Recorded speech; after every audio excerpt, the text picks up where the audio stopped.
নমস্কাৰ ভিউৱাৰ্ছ আপোনালোকক এইটো ভিডিঅ'ত স্বাগতম জনাইছো। একচুৱেলি মই মোৰ এইটো প্ৰথম ভিডিঅ' হয় এই সম্পৰ্কত। আগতে এনেকুৱা ভিডিঅ' মই বনোৱা নাই। বহুজনৰ আচলতে ছাজেশ্যনৰ কাৰণে মই আজি ভিডিঅ'টো বনাব ধৰিছো।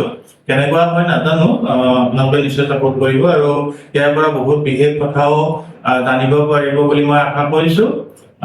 প্ৰথম কথা, মোৰ নাম doctor Kishor Kalita, Director and founder Himlekha Pharmaceutical or Himlekha Ayurveda Private Limited.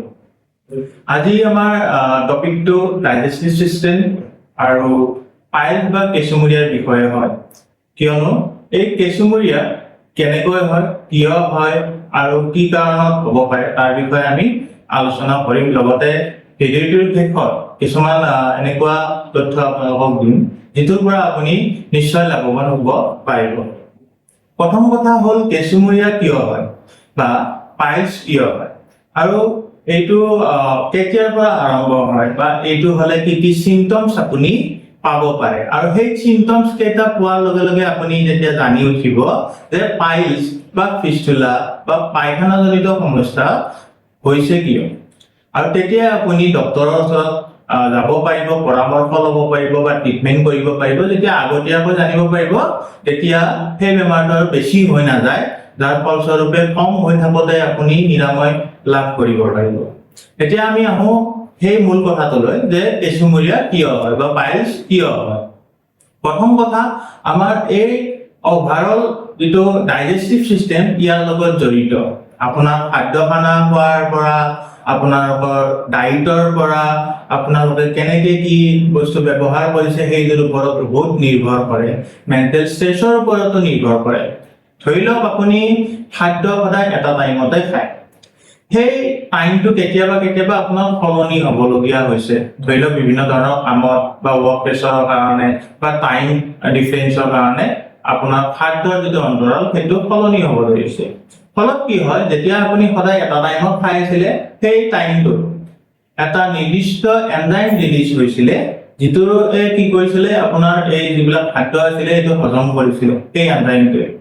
এতিয়া কি হ'ল যে আপুনি খাদ্য খোৱাৰ টাইমটো সলাব ধৰিলে, ফলত কি হৈছে যে সেই এনজাইমটো এচিডত ৰূপান্তৰিত হৈছে। তেতিয়া কি হয়, আপুনি নিশ্চয় অনুভৱ কৰিব যে খাদ্য খালে পেটটো ভাৰী ভাৰী লাগে, ওজন ওজন লাগে, খাবলৈ মন নাযায়। ভোক লাগিছে কিন্তু অলপ খালে পেটটো ভৰি যায় আৰু খাবলৈ মন নাযায়।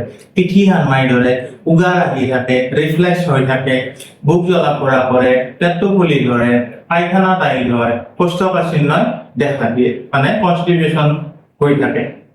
তো এইটো আপুনি কেনেকৈ মুকলি কৰিব পাৰিব যে আপুনি সদায় খাদ্য টাইমতে খাব চেষ্টা কৰক। খাদ্যত বেছি আহযুক্ত খাদ্য ৰাখিব চেষ্টা কৰক, যিকোনো ধৰণৰ আহযুক্ত ফাইবাৰ ৰিচ ফুড ৰাখিব চেষ্টা কৰক যাতে লুব্ৰিকেণ্টটো বাঢ়ে। আৰু সদায় আপোনাৰ খাদ্যত কিছুমান লিকুইডজনিত বস্তু ৰাখিব। ধৰি লওক গাখীৰ ৰাখিব পাৰে, তাৰপৰা দৈ ৰাখিব পাৰে, এইবিলাক খাদ্য খুবেই ভাল হয়। ইয়াৰ উপৰিও এইটো যেতিয়া আপোনাৰ বাঢ়ি যাই থাকে, মানে এই যিটো অভ্যাস আপোনাৰ বেয়া অভ্যাসটো যেতিয়া বাঢ়ি গৈ থাকে তেতিয়া মল ভাণ্ডাৰটো একেবাৰে টাইট হ'বলৈ ধৰে, সংকোচন হ'বলৈ ধৰে, যাক এবডমিনেল ক্ৰেম্প বুলিও জনা যায়। ফলত কি হয়, পেটৰ বিষ আৰম্ভ হয়। প্ৰথমতে আমি সেইটো নেওচি দিওঁ, সেইটো এনে হৈছে আৰু গেছৰ কাৰণে হৈছে, গেছৰ টেবলেট এটা খাই দিলোঁ, পেটৰ বিষটো কমি গ'ল, তাতে আমি সন্তুষ্ট থাকোঁ। কিন্তু কেতিয়াও নাভাবোঁ যে সেই মলটোৱে এদিন পাইলছলৈ ৰূপান্তৰিত কৰে, কেঁচুমুৰীয়ালৈ ৰূপান্তৰিত কৰে।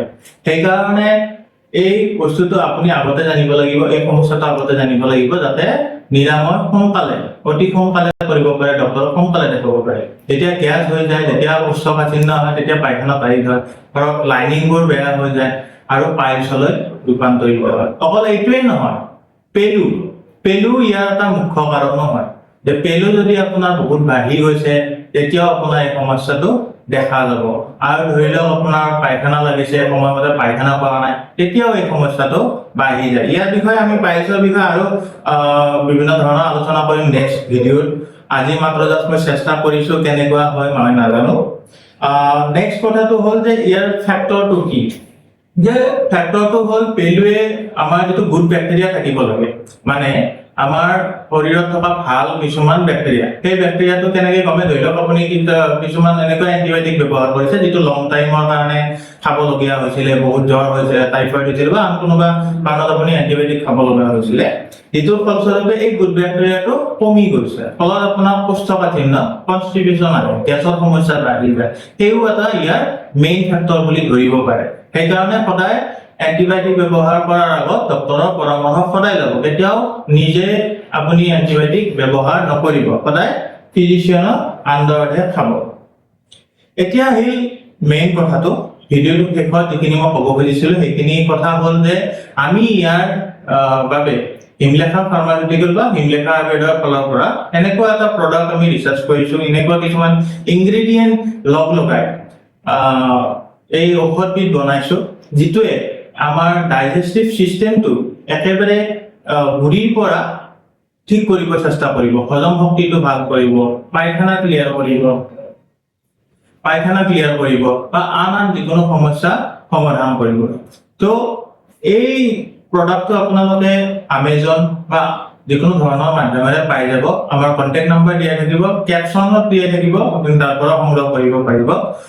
প্ৰডাক্টৰ বিষয়ে আন এদিন আকৌ ভালকৈ আমি আলোচনা কৰিম, কেনেকুৱা হৈছে আপোনালোকে নিশ্চয় জনাব কমেণ্টত, আৰু যদি কিবা জানিবলগীয়া বা সুধিবলগীয়া থাকে তেনেহ'লে আমাক কমেণ্টত নিশ্চয় জনাব। আজিলৈকে ইমানে, নেক্সট ভিডিঅ'টোত আকৌ লগ পাম। আজি হয়তো মোৰ অকণমান স্পীচত প্ৰব্লেম হৈ আছে, সেইটো আহ্বান কৰিব। আকৌ নেক্সট ভিডিঅ'ত লগ পাম, তেতিয়ালৈকে বাই বাই।